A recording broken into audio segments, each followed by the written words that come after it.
Here we are on a very cold and snowy Monday morning in Chicago, ready to review this past week's episode of Saturday Night Live. And I'll tell you, I'm glad we're here because I got a little worried Sunday morning. Hulu was very, very late uploading the episode. Yeah, it's but honestly, I think it's been better this year than in years past. There's been times in the past where I feel by like 10:30, 11 o'clock, it wasn't up yet. And I sent you a picture. Maybe we'll post it on our feed of the Hulu update had Dan Levy as the host, and clearly that was wrong. So Hulu obviously was maybe a little bit early Valentine's Day celebrations for the folks over at Hulu. I do have a question about that when we get to one of the sketches because I wonder if there was some editing done on the Hulu broadcast and that's why it was late. But I'll save that till we get to that sketch. Okay. There's some things that came up in this episode that were a little bit, just not off, but it's a little bit like there was something going on. So let's open up here with, I guess, this was host Regina King was the host, and musical guest Nathaniel Rateliff, and we'll talk about those pieces here in a minute. And we come out of the gates with a cold open with Tucker Carlson. In my notes on this was Alex Moffat is a great impersonation of Tucker Carlson. And this wasn't that good, but I said that's fine. Like this cold opens don't always have to be like anything monumental or a viral clip worthy. It was just fine. No, it's always a nice just little kickoff. The only note that I had on this was that it seemed a little long to me. I checked, I think it was 7 minutes long, which probably about a minute longer than it needed to be, but it kind of dragged towards the end. But it was fine. It was a totally fine kickoff. Yeah, I mean, I think it was at 42 minutes. It was at 10:42 after the monologue. So 12 minutes altogether. That's not too bad, but it was probably too long because it wasn't that good. But again, that's fine. The cold open doesn't have to be. It shouldn't be really this great part of the show. So kick off with that, and then go to the monologue. I'm a big Kate McKinnon fan. I like Kate a lot. Is the idea of her playing Republican male politicians, is it getting played? Is it too much now? No, it's just I think that Lindsey Graham is not really. It's almost like he's kind of this narrative, like the guy, like the caricature is not as weird as the real person, And I think some of that too. And Lindsey Graham's not her best impersonation. So I think it was kind of, it didn't really do a whole lot. But I don't know, his plays is like, it's not her best. Okay. That's not her best. Also the Jeff Sessions was a little bit always kind of over the top too. So maybe she needs to tone it up more. I'm not sure. But I thought it was kind of stale and just basic and nothing really jumping off the page at that. So the monologue comes out and we quite a bit of leaning here into the notion of her being black, Regina King, and Lorne Michaels kind of saying, just play the race card. Obviously, Lorne didn't say that to her, but she referenced that he did. And so that kind of became sort of and she made a joke about how black people know me as this, white people know me as this. That's happened before. I forgot who did that before, but someone did that same kind of joke earlier. Do you recall who that was? I remember the joke. I don't remember who it was.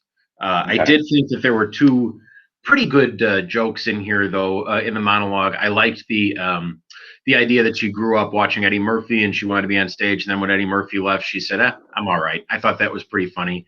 And then, your idea of, black people know me from this, white people know me from this monologue was really pretty funny.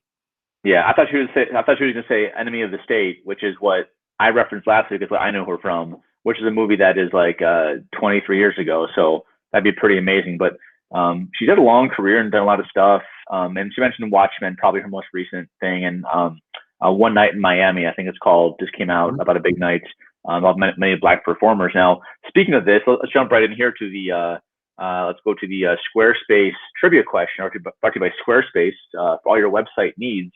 No coupon code this time. Just go to Squarespace. It's a great site. Just go over to Squarespace. So Regina King obviously referenced she's a black woman hosting, and there's been a lot more of these in recent years and since the year 2000. But from 1975 to the year 2000, only 2 black women have hosted Saturday Night Live. Can you name the 2? Yeah, it's kind of amazing. It's only been 2. I could be wrong about these, but I looked pretty closely, and this is all I could find. That's stunning. That's stunning. Wow. And I've got one hint that's probably going to give one of them away. If you'd like, I was trying to think about it for a while. Let me think about it for a while, because there's some names floating around in my head, but I can't believe that. That's horrible. Yeah, and I think that's something that we'll talk about later on with this this show, this episode of by having more diversity in your cast, it gives you a lot more flexibility to do a lot more things, and that's something that I think has been. Did Whoopi ever host? No, Whoopi Goldberg did not ever host. Now, I did not do my extensive research here, so maybe I'm off here. I'll try to do some stuff on the fly here, but I don't believe she has. She has appeared on the show, but has never hosted. She's appeared on the show, but never hosted. So okay. I won't count it as a guess, but we'll circle back to that one here in a little bit. All right. So then, as I mentioned, 42 minutes or 12 minutes for the first monologue and the cold open. We come out with a game show. I forgot the name of the game show, but essentially it's a game show in which an older black woman played by Regina King wants to date cringy older white guys. I thought it was a weird premise, but when the guy started going, I thought it was great. I thought it was spot on. I thought it was accurate. Obviously exaggerated, but they did a nice job with it. We had differing views on that. I was kind of perplexed as to what I was watching, but you liked it. You enjoyed it. I did think that the was it Beck Bennett, the caricature of just kind of the confused, nervous. No, it was Kyle Mooney. The confused middle-aged guy. Kyle Mooney is the woke guy. Beck Bennett, Alex Moffat played the artist, right? Okay. The arty guy, and then Mikey Day played the really incredibly awkward guy who I think he won in the end. Yeah, Mikey Day was good. Mikey Day was the highlight of the sketch for me, but you enjoyed it a great deal more than I did. I think there's this demographic of men who are of a certain age, who are single, who are older, who are just try way too hard to make themselves seem like there's something to them.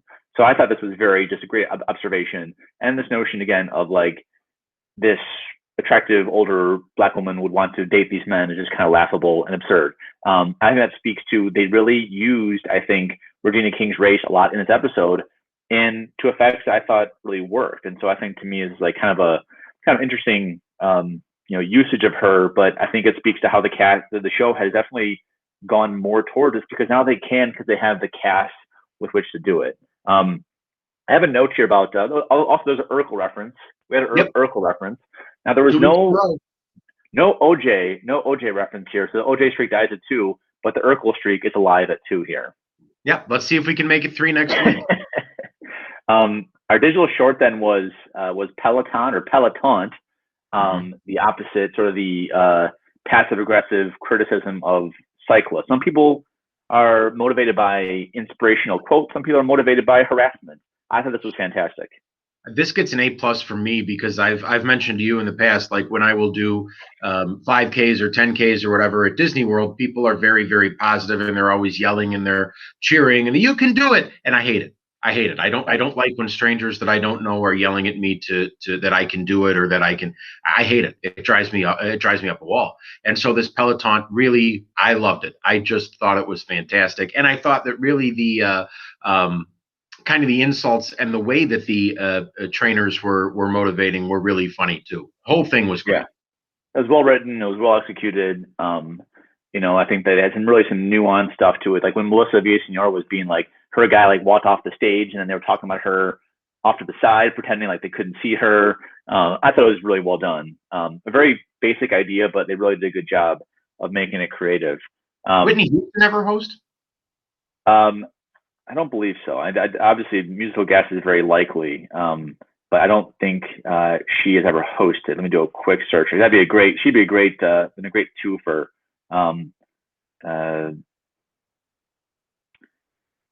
This is great.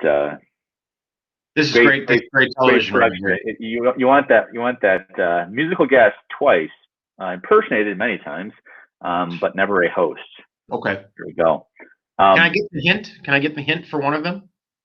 Yeah, she died recently. Died recently.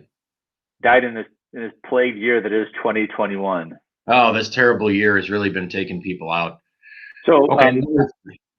I thought this Peloton sketch was the one that like the Sunday morning, maybe once upon a time we call it the water cooler sketch. This is kind of the Twitter sketch in which most of Twitter was talking about this one or posting on Facebook. This one was pretty like the one that I think grabbed people's attention the most because it was pretty spot on. We then move into the next sketch was with the Gorilla Glue sketch, referencing a young lady who used Gorilla Glue on her hair, and it didn't go well. No. This is a sketch that 5 years ago they could not have done because they didn't have the cast flexibility to do this. And having obviously a Black woman hosting and having the cast members now having more people of color in the cast, you're able to do this and not have it be forced. And I thought the sketch was not amazing. It just really worked. It worked really well. Yeah, it was well done. I think that the point being that they couldn't have done this a while ago is so valid, and it's so good because it really does give them more creative outlets. But it kind of fell apart towards the end. It was a good sketch. It was a good idea. Keenan, as always, was putting his effort into it. But it was another one that I felt probably could have ended 2 minutes before it did. I do wonder if they put Cecily Strong in there as like one of the children's like wives to incorporate a thing of like, oh, this isn't just like Black people making these dumb choices. White people do idiotic stuff to like put Sharpie marker on their eyebrows and stuff. That to me is kind of the way to like kind of make it a little bit like this is not just about the problem amongst the Black community. 100%. Yeah, you're opening yourself up to a lot of criticism. So it's probably a wise decision on their part. Now, during this episode, after that sketch, they had a cutaway to the notion of we'll have a fourth episode in a row next week. Renee Jean Page will be the host next week. Bridgerton. And Bridgerton fame, correct.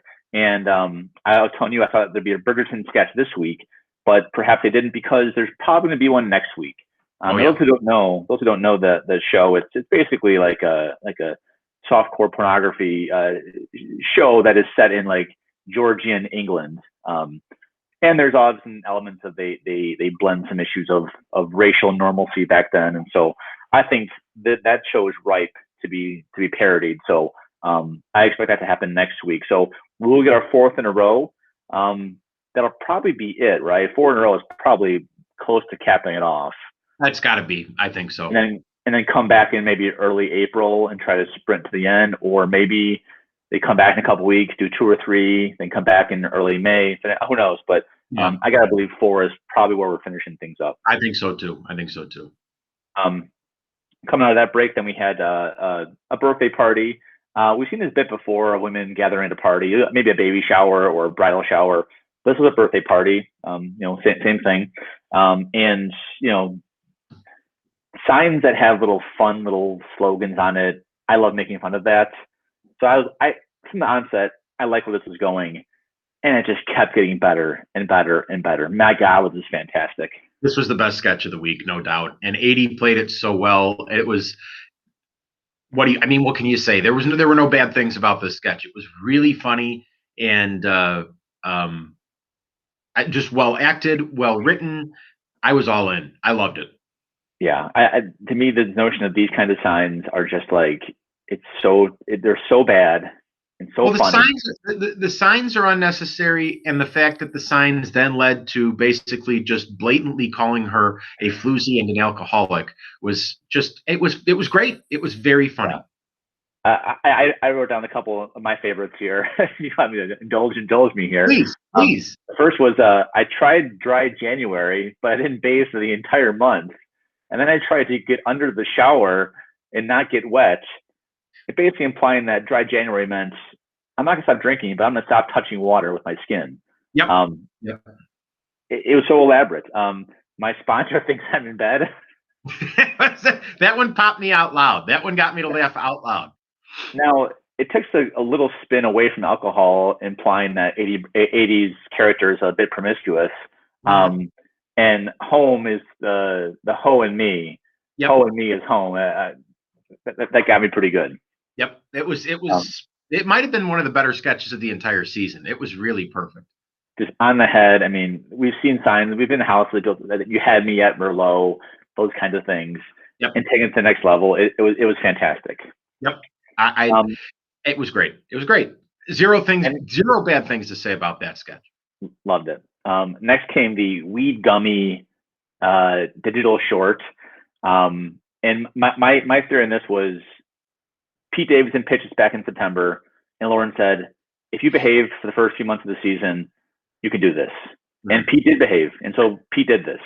I got lost here. I got lost in the layers upon layers of this sketch. Well, that's kind of the idea, I think. The thing that stood out to me was we bring up every week how typecast Bowen Yang is as kind of a silly, effeminate type of character. And in this sketch, he is a very masculine sheriff or police officer. And he's just totally, the poor guy is totally overlooked in the whole sketch because he's just kind of there. He is not relevant to the sketch at all. It was fine. We knew exactly where it was going. We knew exactly where the sketch was going to go. Again, another one, 3 for 3, that I would say could have been a good minute and a half shorter than it was. Did we need 2 of the gummy bears? Did we need, come on. It was fine, but move on. Yeah. I think it was a gift for Pete Davidson, and he went, and Pete ran with it. So, God bless him. Yeah. We then had our first. If I can just say, what bothered me most about the sketch was the fact that Regina King's character as a police officer should know better than to eat a bag of gummy bears that says evidence marked on it. Just the premise of the sketch bothered me because it's just not realistic. It's just anyway. That's I'll get off the soapbox now. I think there could have been a mix up of the bags of gummy bears. Like maybe she had her own bag gummy bears and she inadvertently took the wrong one. But yeah, to be that, what kind of cop are you if you're doing that? When she blatantly said, I ate the bag that said evidence on it, it just kind of killed the joke. Yeah, it's a nitpick, but it's a fair point. We then had Nathaniel Rateliff up next. And he did a song, a very slow song by his standards, I would say. And I think the song is kind of a whatever, but on the live broadcast, immediately after he finished, a commercial came in for a new movie starring Justin Timberlake, which featured that song. So you heard the song, and then immediately after you heard the song again in this movie. So obviously he was told to play the song by the movie people or whatever, and they bought a commercial airtime right after this performed live. So there's kind of a note to make on that. Brand synchronicity. That's right. Beautiful thing. We then came in with weekend updates, and I think we both agree this was the worst update of the season. It had some good jokes, some good moments, but one thing I want to point out to you is you mentioned to me there was someone who had a high-pitched laugh early on. At one point in time, Jost actually calls out a person who made kind of a loud, high-pitched noise, and Joe said, "That's a weird reaction," and then kind of kept going. Rarely do we have the cast interact with fans like in a direct way like that. But Joe stopped and said, "That's an odd reaction." There are a few points I wanted to make on update. One goes right back to your thought on Mitch McConnell on how acting as him cannot be as funny as he actually is. I think what we saw with update this week is now that Donald Trump is gone and it's over, the jokes don't necessarily write themselves anymore. They're going to have to start digging a little deeper, and I think they just kind of came up short this week, which is, that happens. I mean, that's a tough job to write for. Every week with that's hard. So it was not a good update, but I'm not holding anything against anybody. The high-pitched laugher reminded me of Kramer's girlfriend on Seinfeld, who continuously interrupts Jerry's show because the laugh was so distracting that I kept hearing it left and right. But the point that I'm most excited about Weekend Update is I texted you last week and I said, Joe, if there's going to be anything on Weekend Update, it's going to be drunk Tom Brady. And there he was. It was a proud moment. We were spouting off predictions to each other all week via text, and one thing was like, yeah, would there be a drunk Brady piece? And I think that seemed like a very logical piece. I thought Gronk would be on. I had a dream that Gronk would be on, but yeah, the Tom Brady being drunk was well done. This to me was the highlight of the bit too, because they do a nice job of Tom Brady being kind of maybe sad that this is, oh, what next, what now? My life is kind of empty and hollow. And he's like, no, I'm just kidding. My life's great. Now, the previous two guests were the Witch and Mackenzie Joy on this. I thought these were flat. No idea. I mean, the Witch made no sense to me, and Mackenzie Joy was a kind of predictable character. Whatever. Yeah.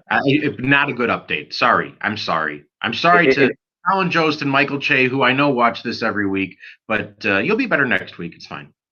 If you're going to show a QAnon person being crazy, just show a normal QAnon person being crazy. We don't need a witch hat and a makeup. Like, the people are scary enough as it is. We don't need to add more caricature to the craziness of those people. Yeah, and it's not nearly as topical as it was a few weeks ago too. Right. And then come back with a bit involving what appeared to be a 1970s funk or disco era performer played by Regina King. And let me just say, for being almost 50, she looks fantastic. And that little get up she had going on. But this kind of like a Dinah Summer type character. And this sketch was kind of like, it's kind of dumb, but I thought the performers were all great in it. What I noted was that there were a lot of really tough wordplay kind of things going on in that sketch, and they really did a nice job, not messing up any words or knowing their lines really well. So it was definitely well acted. I definitely missed whatever the point was. I don't understand what I was supposed to be laughing at. And of course, Bowen is back to being cast as Bowen has always been. Maybe he's happy with that, but I just feel like he's such a better performer than what they give him. But he had a little ruggedness to him in this. He wasn't outwardly like flamboyant, but he was diva-ish to a degree. I thought the wordplay was fantastic, and I thought 80 Regina, Bowen, and then a little bit of Kyle Mooney was just. I thought it was good. It was a maybe dumb idea, but the performances were great. The writing was fun. So it was kind of like it was fine. Well written and well performed, but I didn't find it particularly funny. No. Now we then we close up with next up, and sketch-wise at least, was a school assembly in which the principal or some type of administrator talks about how they had a last-minute fill-in from the local female-owned bookstore from their open mic night in the basement. And at first, I didn't quite know what to expect, and then within the first 2 seconds, I kind of figured where this was going. Clearly, they had replaced one word with elbow, and it was. I kind of liked it. Made me laugh. It was a perfect 11:55 sketch. That's where it should have been. It was good. I thought the actresses, I thought 80, Kate, and Regina were all just fantastic. Very stereotypical, perhaps feminist poets, I should say. The references were great. It kept getting more and more specific to the point where there was no point in hiding anymore. There was one point in which the cameras were off, like the cameras were on the wrong people. Yes, I was going to point that out. Yeah, the cameras were. I don't know if something happened with the director or what happened, but they were looking at everywhere they shouldn't have been looking. Which that happens, and obviously a live broadcast, it happens, and they obviously chose not to go back and correct that if they could have.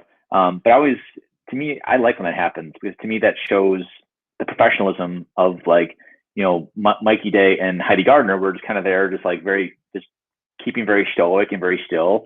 And to me, I like when it happens, not because it's a mistake, but because it's like, this is a live broadcast, and this is like, there's a lot going on that you're not always, seeing. Oh yeah, I'm not asking for perfection, but that doesn't happen often, so I did Right. notice it. It doesn't. I made a note too here. But Oh, I just wanted to go back, just talking about technicalities like that. The sketch before it, with the wordplay and the good writing. Now on Hulu, that just kind of cut off. It just kind of ended, and so I don't know if something was edited out at the end. I don't know what happened, but it just stopped. So I'm wondering about that. I did not get to that part live, so I cannot speak to the live broadcast on that regard.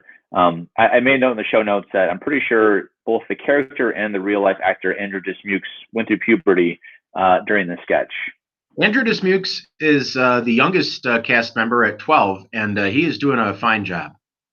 Yeah, he was able to piece it together. He figured it out. Good for him. Didn't have to have the talk with mom and dad. Long conversation at the after party, but he's going to be okay. Oh, he's going to be fine. He's going to be great. There are a couple of jokes in there that were tailor-made for us that we won't need to repeat, but no. It's in my show notes here, but it's gonna stay there. Yeah, well, we know, and we both, I'm sure, laughed out loud at the same things. Absolutely.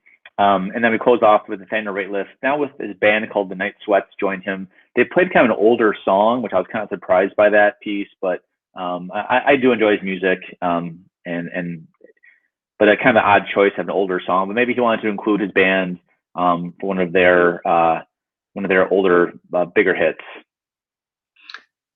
And that was that was it, right? There was no that was it. It just went to the bows. Okay, because usually there's a little something after the music. Yeah, no, there was there was a that was it. They cut up the music to that. Now there was a cut bit that Kyle Mooney tweeted out. Basically, it was Kyle Mooney being awkward with the cast. We've seen that bit like a dozen times before. It's got to be some inside joke they love playing. Check it out yourself at some point. It's really like it's been done before, but it gets a little laugh out of me. But I don't know why they think this is still a good idea. They keep going to the well on that. Yeah. So then we had our the closing credits, which I noticed myself was very crowded stage. You had Nathaniel Rateliff, the Night Sweats, his background singers for the song earlier on. Had been about 25 people when all was said and done.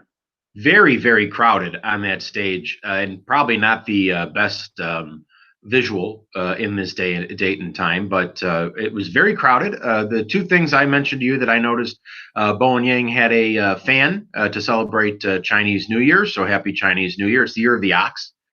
And we always talk about how well Kate and Adie play off of each other and how they must just have a great relationship. And they were off to the side. It was just the two of them together, kind of embracing away from the big crowd of people, which was kind of nice to see. I think that their friendship is probably why they play so well together on stage. Yeah, no, they're very tight. They're almost like a who is it? Amy Poehler and Tina Fey kind of gal pal situation going on there. Yeah. No doubt. So that closed out this episode of it. Any more guesses on our trivia question? No, I'm gonna have to let you tell me, and I'm gonna be real disappointed in myself. But go ahead. The first one ever in 1979 was Cicely Tyson. Cicely Tyson recently departed Cicely Tyson. And then the second was, I was surprised by this, Oprah Winfrey hosted back in the mid 1980s. Now, I was going to guess Oprah. I really was. She was on my mind, and I thought, she's not really a comedian, but that makes perfect sense. So Oprah makes sense. It makes sense in 1985 when she hosted. Like, it would have made sense in 1992 when she was a huge star, but like when she was kind of getting her feet beneath her and building her TV show, it makes a degree of sense. But like, yeah, it was. I was kind of surprised by that. But you think about it, in the mid 80s, and the show was kind of in a weird phase then too. So that would kind of make sense to have a talk show host that 85, show. 85 might have been Gilbert Gottfried's one year. It was an interesting time for SNL.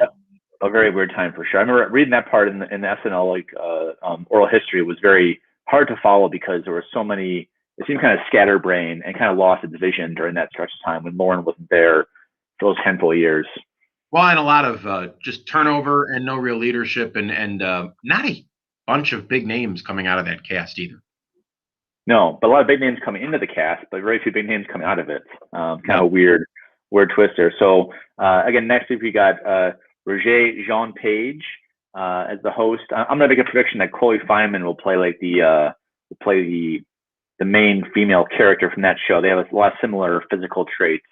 Like Chloe Fineman will be in that role in some capacity. Bad Bunny is musical guest. And you're not going to believe this. I know Bad Bunny, and the reason I'm familiar with Bad Bunny is because Bad Bunny performed at the Royal Rumble a couple weeks ago because he has a song written about Booker T, the 5-time WCW champion.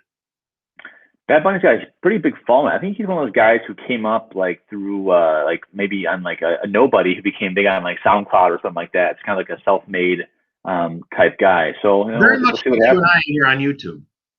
Yeah. I mean, we're not quite at Bad Bunny status yet, but I think in a couple of years we'll be perhaps performing at Royal Rumble in like 2027 is a reasonable goal for us. God willing. I mean, Colin Jost was in the Royal Rumble. He was. That's it. I guess I know what that music means. I mean, it's time to start saying goodbye, right? Well, it's been fun, everybody, and we're going to join you again next week. Anything else to offer? Anything else? Sorry to cut you off. Anything else to offer? No. One last thing. I did enjoy Melissa Villasenor's Marge Simpson impersonation. That was a great. That got lost in the layers for me. But it was there. It was there. Yeah. All right, everybody. Say good night, Joseph. Good night, Joseph.